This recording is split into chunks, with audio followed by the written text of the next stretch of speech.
Hey, good morning, sports fans. How the heck are you? Folks, let me start off by saying this about the Mike Tyson-Jake Paul fight from Friday night. If you take away the lousy connection, the periodic interruptions, the inclusion of Rosie Perez and Cedric the Entertainer as credible experts, the 4.5 hours of undercard matches, and Jerry Jones saying how great it was to be on Netflix into a broken microphone, then I guess you could make the argument that it was a great night of boxing and excitement, except nothing about it was a great night of boxing, because it wasn't. According to Netflix, 60 million people turned in to watch that fight on Friday. That's 60 million people, 59 million of which were busy banging their remotes and their coffee tables, hoping that might resolve the buffering issues. Strangely enough, my buffering issues seemed to end just in time for Netflix to congratulate themselves on what a great job they were doing. And then you had the fight themselves. Folks, anytime a boxer enters into a ring and chooses Phil Collins as his hype music, you can be assured that only bad things are going to happen. And they did, for 8 two-minute rounds.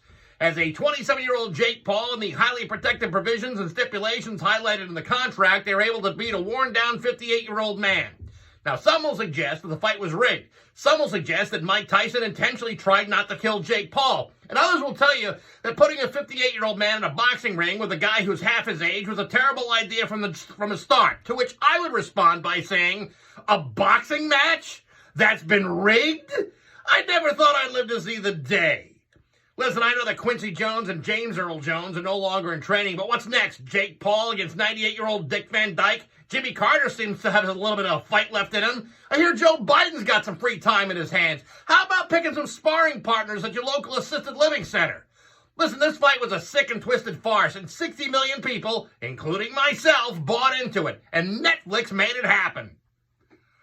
But hey, enough of my yapping. Sports brought to you by Rocky's Ace Hardware. Turkey on the Traeger? You betcha. Go to Rocky's for the Traeger Turkey Blend hardwood pellets. You get a brine kit and 18 pounds of turkey blend pellets for just $30. The ovens for pies, the grill on Traeger, that's for the birds and the meats. All available at your neighborhood Rocky's Ace Hardware. I'm back. That's my view from the couch.